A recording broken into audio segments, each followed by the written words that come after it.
Nako, heto na po mga kaubayan ha. Lumipat na sa majority. Nako, malaking good news ito. Dagdag pwersa kay SP Cayetano, Zubiri Ejercito sasanib na sa majority. Aba, yan mga kaubayan, patungkol po riyan ang ating aalamin at bibigyan ng reaksyon sa video ito. Pero bago po natin simulan yan, palike naman po ng video ito. Malaking tulong po yan. Maraming salamat po mga kaubayan. At eto nga, bago po natin i-play yung video, eto pasadahan po muna natin to. Guessing game muna tayo ha. Ano ba ang Tagalog ng guest mga kaubayan? Pahulaan ko po muna sa inyo to. Ito po ang perfect example ng nangyayari sa ating bansa ngayon, no? One picture, no? One word. O ayan mga kaubayan, tingnan niyo po yung mga daliri nila. Di ba tamang-tama po ito? This is a very good ano ba tawag dyan? This is a very good example, mga kaubayan, ng illustration, no? This is a very good illustration of our government today. Bakit ko po nasabi yan mga kababayan? Kasi tingnan nyo, nagtuturuan po sila. Si Presidente tinuturo ang NBI, mga kababayan. Si Boying Rimulya, ang may kasalanan daw, kaya niya sinuspindi, ay ito pong si Usaa. Lalo na si Claire Castro, hindi magtuturo. Si Matibag, nagtuturo rin mga kababayan. O isa lang pong ibig sabihin yan. Nagtuturuan ang mga hinayupak mga karibin natin. Pero kung mayroon pa po kayong hula, no, guess about this picture, kasi may naiisip rin ako pwede rin kasing nagtuturuan at pwedeng nagsisinungaling ang mga hinayupak mga kababayan, ba? There is no accountability kapag ganyan po ang postura ng ating gobyerno. Ito po mga kababayan ang naging komento ng ating mga kababayan patungkol dyan. Sabi po dito ni Robert Laureta, tama naman, wala sa Senado ang NBI, nasa JSIS sila bilang security dahil nag-request ang JSIS head. Ang sabi ni Matibag, silang mga opisyal ang nasa Siquia Hotel. Tama rin ang sinasabi ni Castro na si Aplaska ang nagpaputok at inamin din ni Aplaska na siya talaga ang unang nag-warning shot. Pero mga kababayan, wag naman tayo maglokohan dito. Sabi nga ni Senator Pia Cayetano, no? Nasa isang compound lang po mga kababayan. Ang NBI at saka JSIS, no? At sa dami-dami ng tatawagin mo, talagang NBI pa talaga para lang magsarado ng pintuan, mga kaubayan. Diba? Bakit hindi kayo kumuha ng panday? Diba? Anyway, sabi po dito mga karibin natin, dati ang taas ng credibility ng NBI. Sa nangyari na yan, nakakawalang tiwala na ang NBI, dapat sibakin na yang si Matibag. Nako, wag niyo munang sibakin yan. Hayaan lang natin dyan si Matibag mga kaubayan, para mas lalong pagtawanan po ang ating gobyerno. Nangyari na po ito, di ba? Nangyari na po ito. Dati po, bago po lumabas ng opisina, nag-turnover, no? Bago po matapos ang administrasyong Duterte, napakarespetado po ng mga pulis, di ba? Ng pulis ng Philippine National Police, di ba? Napakarespetado po. Nang nawala po si former President Duterte bilang Pangulo at pinalitan po ni President Bongbong Marcos Jr., sa nangyari po sa QOJC mga kaubayan at pagkidnap kay former President Duterte, nawalan din po ng tiwala ang taong bayan sa Philippine National Police na pinamunuan po ni Torre bilang PNP chief, no? Ngayon may NBI director po tayo na sumira rin sa tiwala ng taong bayan sa bureau mga karibin natin. Diba? Parang race history repeat itself, no?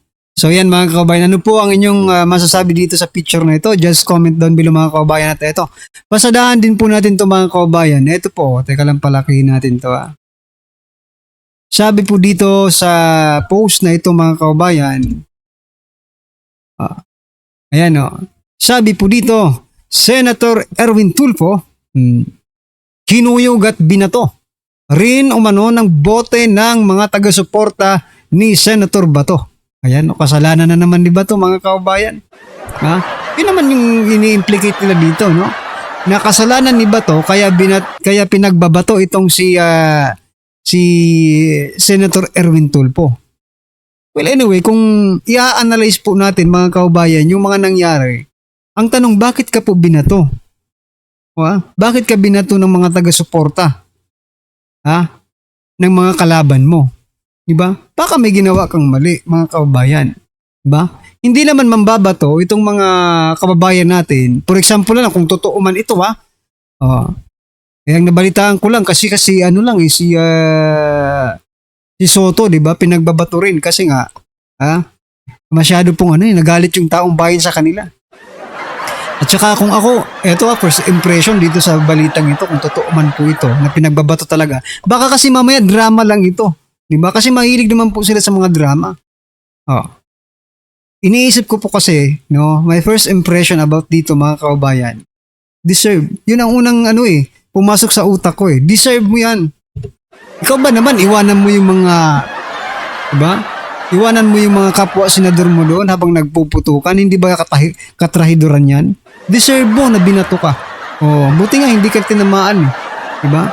Pero what I'm trying to say dito, deserve niya po yan, mga kababayan. Diba? O kayo, mga karibin natin, ano po yung masasabi nyo dito kay Erwin Tulfo, ha? Just comment down, mga kababayan. Just comment down below. At eto, mga karibin natin, gusto ko lang pong i-share itong, ito na. Ito. Ito, palaki natin. Hindi ko na-prepare to Teka lang ito naman po, mga kababayan, ang balita mula sa ang balita ngayon. Nako, may lilipat na 2. Sorry, 3 pala. Papunta sa kampo ng Brave 13 sa susunod na linggo. Tagumpay ang bayan. Ayon po yan kay Sir Jay Sonsa. Aba, sino kaya itong lilipat na ito, mga kababayan? 2 pa lang kasi ang pwedeng lumipat, kasi mga independent, di ba? Si Zubiri at saka si Ejercito, mga kababayan. Sabi po dito, baka bumoto sila lahat kay Cayetano. Sabi po dito, ang 3 yon siguro si Aida, si Lorna at si Fe. Okay. Very, very good. Wag magpakampante, one step meron nililiko. Just stay vigilant, hope for new wisdom.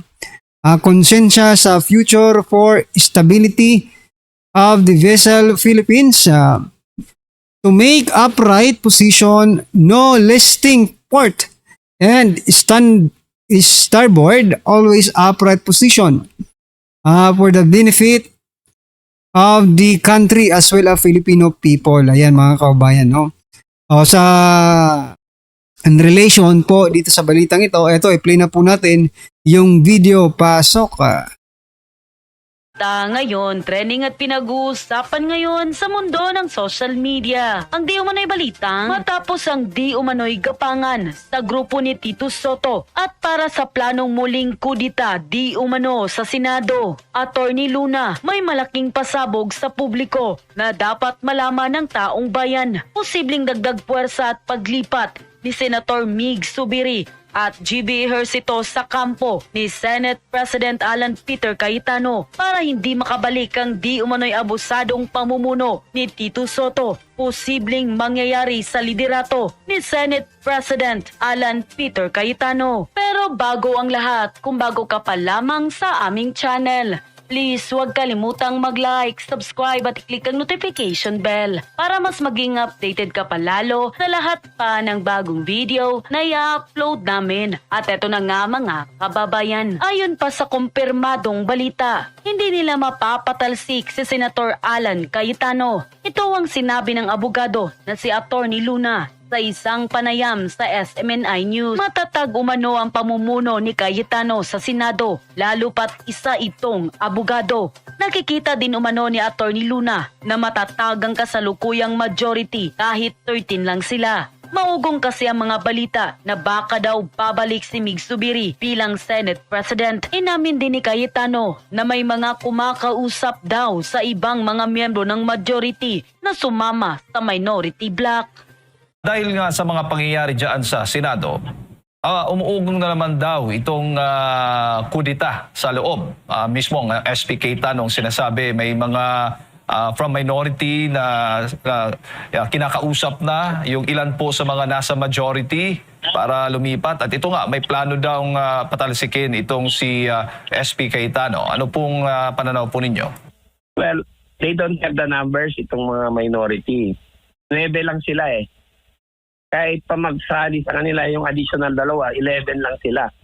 So that will not happen. And my observation is that baka mag-join pa yung 2 na naka-abstain sa majority para patatagin ang majority and to assure our people na hindi na babalik yung abusadong majority led by former Senate President Vicente Soto III. So, hindi mangyayari yan sa aking analysis based on the numbers that they have on both sides at sa realidad ng sitwasyon. You know, the Senate has to be stable para yung kanilang serbisyo ay tuloy-tuloy. And the people do not want instability. So, I don't think so mangyayari yung na sinasabi na yan. Kasi masisira ang institusyon ng Senado pag nangyari pa uli yan at hindi papayag na ang tao. So, that is remote from my perspective. Ilang senador nga itong nasa minority ay tinatanggi din na natimbrihan sila bago po yung gulo dyan sa Senado. Ano ho yung inyong pananaw din, reaksyon doon? You know, I do not know really kung totoo ba yung sinasabi na naabisuhan sila na papasukin uli yung Senado. But sa nakikita natin, bakit lahat sila doon wala? Yung side lang ng majority ang nandun. Pero ayoko kasing maging malisyoso, no? Granting that they are in good faith na lumabas talaga sila because wala namang ganon. So, let it be.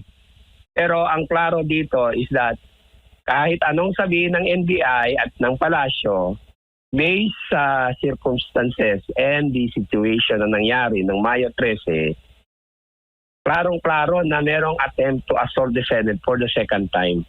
At hindi yan maitatanggi. And that will be evidence against the government doon sa urgent manifestation and motion ni Senator Bato. With more reason, dapat mag-issue ng temporary restraining order ang Korte Suprema dito to put things in the right order at ma-prevent yung chaos. Sila rin ang nagbigay ng cause why the Supreme Court should issue a temporary restraining order. Ano naman, nandun ho ba kayo nung papalabas po si dating Senate President Tito Soto sa Senado, attorney, dahil pumalag siya matapos ngang hinampas paulit-ulit ang kanyang sasakyan umano ng mga nagpoprotesta po doon sa labas ng Senado? Yeah, I was nearby. Although, para sa akin, hindi dapat yon kasi kahit pa we don't agree with him and with his actions, hindi dapat merong violence. I was always telling the rallies, do not put the law into your hands. Kung magsalita kayo, you express your freedom of speech and freedom of expression in a peaceful manner in accordance with our Bill of Rights. Huwag kayong gumamit ng dahas. So, nalungkot ako doon kasi nakita ko may konting ganon na nangyari. Probably, dala rin yun ng frustration at galit ng mga rallyista. Pero I don't tolerate it. Kasi hindi dapat nangyayari yan Consistent ako na dapat peaceful ang isang protest action. Kasi hindi naman tayo in the jungle May mga batas tayo. At tayong mga Pilipino, we can accomplish things peacefully.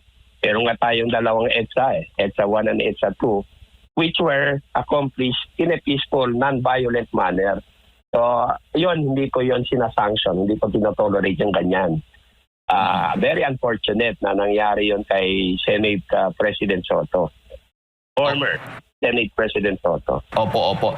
Attorney, meron ho ba kayong ideya at o tama ba yung mga bali-balitang nakita nga si Senator Robin Padilla sa NAIA, Palipadata? Baka meron po kayong idea lang, attorney, tungkol po doon kung gaano po katotoo ang balitang yan? Well, hearsay naman yan sa pagdating sa atin, no? Kasi hindi naman natin nakita.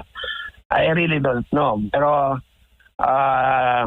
si Senator Robin Padilla ang dapat mag-explain yan. Kasi tayo, very speculative sa atin ang dating. Baka imbis na maklaruhan natin yan, lalong mag-cause ng confusion or pandemonium sa ating mga Pilipino at hindi natin makuha yung totoo dito. So it would be best for Senator Robin Padilla kung pwede niyang sabihin. Pero hindi mo rin pwedeng persahan o i-force yan kay Senator Padilla kung ayaw niya magsalita tungkol dyan. Because a fellow senator will really protect yung kanyang kasama kasi meron silang resolution eh. At ang belief ng majority ng Senado ngayon ay walang warrant na in effect ang ICC kasi nga walang jurisdiction, hindi kinikilala dito. At walang pahintulot sa ating local court yung warrant na gustong i-enforce ng National Bureau of Investigation. And I really question the action of the NBI, hindi lang dahil doon sa mali yung ginawa nila kasi assault ang ginagawa nila eh. Yung kanilang authority kasi hindi naman sila ang PCTC eh. Philippine Center for Transnational Crime. So anong otoridad nila para i-enforce yung warrant na yan na wala namang basbas ng local court? So yan mga kababayan, ano po ang inyong opinion, reaksyon patungkol po sa video ito? Just comment down below mga kababayan. At syempre, huwag pong kalimutang i-like ang video ito. Malaking tulong po yan. Maraming salamat po.